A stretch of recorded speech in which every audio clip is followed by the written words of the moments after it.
ஓம் ஸ்ரீ வராகி தாயே போற்றி. என் அன்பு குழந்தை, இந்த வராகி அம்மா மேலே சத்தியமிட்டு நான் உனக்கு வாக்கு கொடுக்குறேன். இந்த தங்க மூட்டையை நான் கொண்டு வந்ததே உனக்கு தேவையான நீ எதிர்பார்த்த பணத்தை உன் கைகளுக்கு கொடுப்பதற்காக தான். நீ எதிர்பார்க்குற விஷயம் நல்லபடியாக நடந்து உன் வாழ்க்கை சிறப்பாக மாறுவதற்கு இப்போதைக்கு உனக்கு நிறைய பணம் தேவைப்படுது. நிறைய விஷயங்களுக்காக நிறைய வழிகளில் நீ எதிர்பார்க்கும் பணத்தை எல்லாம் தானாகவே உன்னை கொண்டு வந்து சேர்ப்பேன்னு வாக்கு கொடுப்பதற்காகவும் அதை உனக்கு அழகாக உணர்த்துவதற்காகவும் தான் இந்த தங்க மூட்டையோட வராகியம்மா உன்னை தேடி வந்தேன். நீ எல்லாரையும் நம்பினாலும் எல்லாரும் கூட இருந்தே உனக்கு துரோகம் செய்யக்கூடிய அளவுக்கு நம்பிக்கை துரோகியாக மாறிட்டாங்க இல்லையா? அவங்க செஞ்சது கூட உனக்கு பெருசாக தெரில. ஆனால் இவங்களை எதிரிகளாக இருந்தவங்க கூட இந்தளவுக்கு என்னை கஷ்டப்படுத்தலை. கூடவே இருந்து நட்பு சொந்தம் வந்தோன்னு சொல்லிட்டு இப்படி நம்மளை ஏமாற்றிட்டாங்களே நினச்சி நீ வருத்தப்பட்டதெல்லாம் போதும் என் செல்லமே. காலத்துக்கும் நேரத்துக்கும் சூழ்நிலைகளுக்கும் ஏற்றாற்போல மாறக்கூடிய விலங்குகளாக மனிதர்கள் எப்போதும் மாறிட்டாங்க. நான் படைச்ச என் பிள்ளைகளை இப்படி சொல்கிறதுக்கு எனக்கே வருத்தமாக இருந்தாலும் இதுதானே உண்மையாக இருக்கு. இந்த காலத்தில் இப்போது இருக்கும் மனிதர்கள் தான் மனிதன் என்பதையே மறந்துவிட்டு மனிதாபிமானத்தோடு நடந்துக்கணுங்கிறதையே மறந்துட்டு யார் எப்படி போனால் எனக்கு என்ன, என் வாழ்க்கை நல்லா இருந்தால் போதும், நான் சொகுசாக சுகமாக இருந்தால் போதும், அடுத்தவனை கெடுத்தாவது நான் நல்லா இருக்கணுன்ற நினைப்பு உள்ளவர்களாக மாறிட்டாங்கன்றதை நான் உணர முடியுது. நான் சொல்கிறத நல்லா கவனித்து கேட்டுக்கோ. உன் வாழ்க்கையில் நீ சும்மாவே இருந்தினா எதுவும் தானாக வந்து கிடச்சிராது. சில கஷ்டங்களையும் பிரச்சனைகளையும் அனுபவங்களையும் உனக்கு நான் கொடுப்பதே நீ எக்காலத்திலும் யாரிடமும் ஏமாந்து போயிடக்கூடாது. வாழ்க்கை நெளிவு சுழிவுகளை அனுபவங்களாக கற்றுக்கணுன்றதுக்காக தான் செய்கிறேங்கிறத புரிஞ்சுக்கணும் என் செல்லமே. காட்டுக்கு ராஜாவாகிய சிங்கமாகவே இருந்தாலும் அது சும்மா உட்காந்துருந்தா அதுக்கான இறை கிடச்சிடாது. அது ஓடி போய் அதற்கான உணவை அடித்து பிடிச்சி சாப்பிடும்போது தானே அதற்கான இறை கிடைக்கும். அதே போல தான் தங்க நகையாகவே இருந்தாலும் அது சூட்டை தாங்கினால் மட்டும்தான் ஆபரணமாக உருவாகி அடுத்தவர்களுடைய விருப்பத்திற்குரியதாக மாறும். உன் வாழ்க்கையிலையும் உன் விருப்பங்கள் எல்லாம் நிறைவேறணும்னா சும்மா உட்காராம சூட்டை தாங்கக்கூடிய தங்கமாகவும் ஓடி ஓடி உனக்கானதை தேடி பிடிக்கக்கூடிய சிங்கமாகவும் இருக்க கற்றுக்கோ.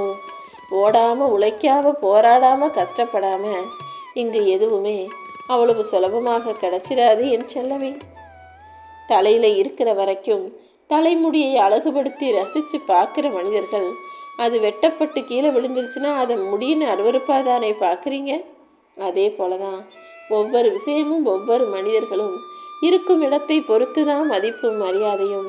நீ எப்போவுமே உனக்கான உயர்வான இடத்தை தக்க வச்சுக்கிட்டு மதிப்போடும் மரியாதையோடும் இருக்க கற்றுக்கோ. எந்த விஷயத்தையும் புதுசாக முயற்சி செய்யும்போது முதல்ல பதட்டம் வரதான் செய்யும்.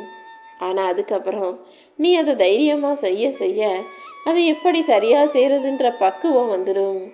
அதை விட்டுட்டு ஒரு முறை முதல் முறை சரியாக வரலன்றதுக்காக பயந்து நடுங்கி முயற்சியை நிறுத்திட்டினா அது தோல்வியாக முடிஞ்சிடும் அல்லவா? அதுக்கு பதிலாக சரியாக வராத விஷயத்தையும் சரியாக நடக்காத விஷயத்தையும் தொடர்ந்து முயற்சி செய்யும்போது அது நிச்சயமாக வெற்றியாக மாறும்.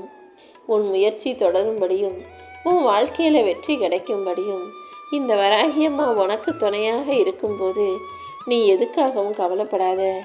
கோபம் வரும்போது பொறுமை இழக்காம அமைதியாக அந்த விஷயத்தையோ பிரச்சனையோ சரி செய்ய என்ன செய்யணும்னு யோசி. அவசரத்தில் வேகமாக வார்த்தையை விட்டுறாம யார் மனதையும் காயப்படுத்திடக்கூடாதுன்றது கவனமாக வார்த்தைகளை கையாள பழகு. கவலை இருக்கும்போதும் பிரச்சனைகள் இருக்கும்போதும் கண்ணீர் விடக்கூடாது என் செல்லமே. அதே போல் ஒருத்தவங்க கிட்ட பழகின பழக்கத்தை பாதியில் விட்டுட்டும் போகக்கூடாது. யாராவது உன்னை விட்டு விலகி போனால் நீ மறுபடியும் தேடி போகவும் கூடாது. இந்த வராகியம்மா உனக்கு துணையாக இருக்கிறேன்ற நம்பிக்கையோட உன்னை விட்டு விலகி போனவர்களை மீண்டும் உன்னை தேடி நோக்கி ஓடிவர செய்வேன்ற நம்பிக்கையோட உன் வாழ்க்கையை எதிர்கொள்ள தயாராக இரு. மண்ணுக்குள்ளே புதஞ்சிருக்கிற விதைக்கு தானும் ஒரு நாள் உயிரா செடியா மரமா எழுந்து நிற்போன்னு தெரியாது. அதே போல தான் நெருப்புக்கு எரியத்தான் தெரியுமே தவிர அந்த நெருப்பு எரிவதன் மூலமாக சுற்றி இருக்கிற இருளெல்லாம் மறைஞ்சு போகுன்றது தெரியாது. அதே போல தான் உன்னுடைய திறமையும் உன்னுடைய அருமை பெருமையும் என்னன்னு தெரியாமல் ஏதோ கடமைக்கு நீ வாழ்க்கையை வாழ்ந்துக்கிட்டு இருக்க. ஒரே ஒரு உண்மையை தெரிஞ்சுக்கோ என் செல்லமே. உன் திறமை என்னன்னு உனக்கு தெரியாட்டி உன்னை வெளியிலேருந்து பார்க்குறவங்க உன் திறமையை புரிஞ்சுக்கிட்டு அவர்களுக்கு கையாளாக அவர்கள் வேலையெல்லாம் உன் மூலமாக செஞ்சுக்கிட்டு உன்னை தொழிலாளியாகவும் அவங்க முதலாளியாகவும் வாழ்ந்துக்கிட்டே இருப்பாங்க. உன்னுடைய திறமை என்ன, எது உனக்கு நல்லா வருது, எதை நீ சிறப்பாக செய்வான்னு தெரிஞ்சுக்கிட்டு அதை நீயே உனக்காக சிறப்பாக செஞ்சு உன் வாழ்க்கையில் முன்னேற்றத்தையும் வருமானத்தையும் அதிகப்படுத்திக்கிற வேலைகளை பாருன்னு செல்லமே. உன்னை ஏமாத்துறவனுக்கு ஒரு விஷயம் தெரியாமல் தான் உன்னை ஏமாற்றிக்கிட்டு இருக்கா. அதாவது நான் உன் கூட இருக்கிறேன்னு தெரியாமல் இன்று உன்னை ஏமாற்றுபவன் நாளைக்கு அதை போல பல மடங்காக என் மூலமாக என்னிடமிருந்து ஏமாற்றப்படுவான். இந்த உலக வாழ்க்கையில் என்ன நடந்தாலும் எது நடந்தாலும் நீ எதுக்கும் கவலைப்பட வேணாம். எந்த விமானமும் அது ஓடிக்கிட்டே இருக்க அந்த தரைப்பாதை முடிஞ்சவனே நின்றுடாது. அந்த ஓடுபாதை முடிஞ்ச பிறகு தான் அந்த இடத்துல இருந்து தான் அது பறக்க தொடங்குது. அதே போல் எல்லாமே முடிஞ்சிடுச்சு நீ நினைக்கிற அந்த நிமிஷத்தில் உன் வாழ்க்கையில் ஒரு புதிய ஆரம்பத்தை நான் கொடுப்பேன். நடந்து போய்கிட்டு இருக்க நீ பறந்து போகும்படியும் உன் வாழ்க்கையில் நீ உச்சத்தை தொடும்படியும் வெற்றியை எட்டி பிடிக்கும்படியும் மிகப்பெரிய சந்தோஷமான நல்ல விஷயங்களை உனக்காக உன் வாழ்க்கையில் நான் நடத்தி கொடுப்பேன். எந்த விஷயத்துக்காகவும் நீ பயப்பட்டு தோல்வியை தழுவாதே என் செல்லமே. துணிவும் தைரியமும் உனக்குள்ளே இருந்தால் நிச்சயமாக உன்னால் வெற்றிகளை பெற முடியும்.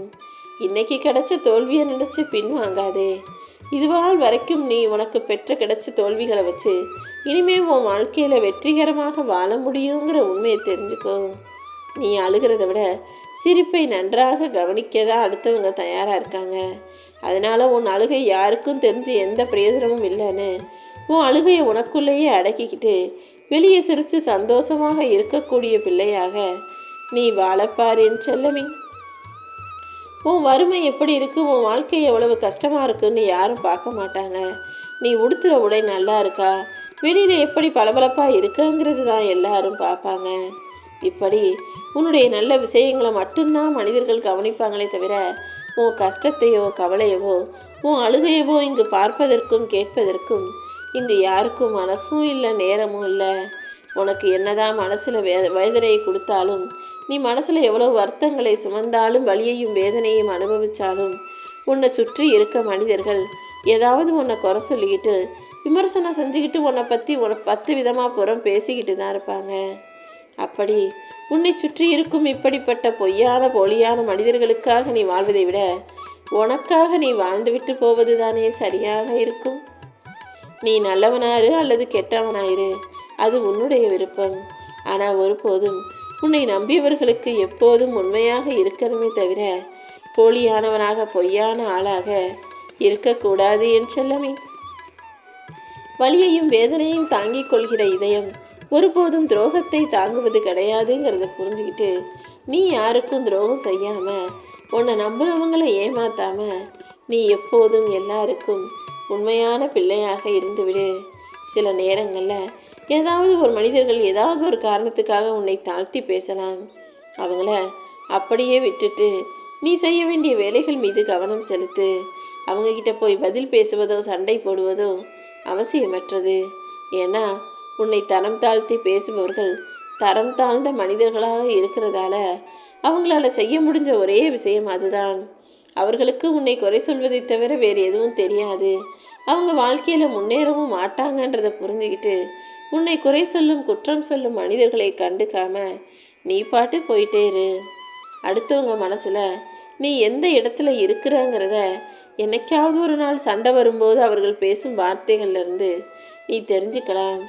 எப்போதும் ஒரு மனிதர் கோவப்பட்டு பேசும்போது பல வார்த்தைகள் அவருடைய வாயிலிருந்து வருவது உண்மையாகத்தான் இருக்குங்கிறத புரிஞ்சுக்கோ. சில பேர் கோவப்பட்டு ஏதாவது திட்டிடுவாங்க, கத்திடுவாங்க. அப்புறமா நான் தெரியாமல் சொல்லிட்டேன், கோவப்பட்டு சொல்லிடுவேன்னு வந்து சொல்லுவாங்க.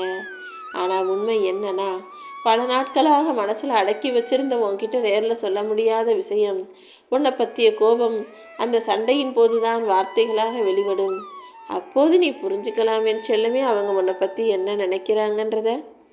எவ்வளவு வறுமையில் இருந்தாலும் எவ்வளவு கஷ்டம் உனக்கு இருந்தாலும் சுயமரியாதையை ஒருபோதும் இழக்காதே. உன்னுடைய நண்பனே உனக்கு எதிரியாக மாறினாலும் நீ அவசரப்பட்டு வார்த்தைகளை கொட்டாத. நீ செய்த முயற்சி தோற்றே போனாலும் மனசு உடைஞ்சு போகாத. என்ன நடந்தாலும் எது நடந்தாலும் எல்லாமே கடந்து போகுன்றதை மட்டும் நீ ஞாபகம் வச்சுக்கணும் என் செல்லமே. கவலைப்படாதுன்னு அடுத்தவங்க சொல்கிறது ஒரு நல்ல ஆறுதலான விஷயம்தான். இருந்தாலும் தனிமையில் உனக்கு நீயே கொடுத்து கொள்ளக்கூடிய அந்த ஆறுதல் தான் உன் வாழ்க்கையில் தலை சிறந்த ஆறுதலாக இருக்கும். அடுத்தவங்க 1000 ஆறுதல் வார்த்தைகளை சொன்னாலும் அதை ஏற்றுக்கிறதும் கேட்குறதையும் பொறுத்து தான் உன் மனசுக்கு ஆறுதல் கிடைக்கும். அதனால் அடுத்தவர் உனக்கு ஆறுதல் சொல்லி தேற்றும் அளவுக்கு கோழையாக இருக்காம உனக்கு நீயே ஆறுதல் சொல்லிக்கிட்டு உன் வாழ்க்கையில் அடுத்தடுத்த கட்டத்தை நோக்கி நகர்ந்து போகக்கூடிய புத்திசாலி பிள்ளையாக இரு. ஒன்றை இழந்தால் அதை விட சிறந்தது உனக்கு நிச்சயமாக கிடைச்சே தீரும். நீ இழந்தது உனக்கு நல்லது அல்லங்கிறத காலம் ஒரு நாள் உணர்த்த தான் போகுது. நீ நம்பிக்கையோடு இருந்தீனா உனக்கானது நிச்சயமாக உன்னை தேடி வரும். இந்த வராகியம்மா உனக்கு துணையாக இருக்கும்போது நீ எதுக்காகவும் கவலைப்படாத. பக்கத்து வீட்டுக்காரவங்களுக்கு நீ நல்லா வாழ்ந்தினா பிடிக்காது, சொந்தக்காரனுக்கு நீ வாழ்வதே பிடிக்காது. எப்போவுமே உன்னுடைய எதிரியிடம் கூட நீ சமாதானமாக போயிடலாம். ஆனால் காரியவாதியிடம் சேர்றதை விட சமாதானம் ஆகிறத விட அவனை பின்தொடர்ந்து போகாமல் தூரமாக இருப்பது தான் நல்லது. ஏன்னா காரியவாதி எப்போதுமே எல்லா விஷயங்களுக்கும் ஒரு கணக்கு வச்சுருப்பான். இதை அப்படி செஞ்சு அவங்க மூலமாக இதை இப்படி செஞ்சு முடிச்சுக்கணும்னு எல்லாத்துக்கும் திட்டம் போட்டு கணக்கு போட்டு செய்யும் காரியவாதியை உன் பக்கத்தில் வச்சுக்கிறத விட வைக்காமல் இருப்பது தான் நல்லது என் செல்லமே. ஒருத்தருடைய இருந்த இடத்தை இன்னொருவர் நிரப்பி கூட முடிக்க முடியும். ஆனால் எப்போதும் ஒருத்தருடைய மனசில் நீ பேசின வார்த்தைகளை இன்னொருவரால் மறக்கடிக்க முடியாது. நீ எப்போதும் யாரிடம் பேசினாலும் அவங்க உன்னை மறக்கவே முடியாத அளவுக்கு நல்வார்த்தைகளை பேசு.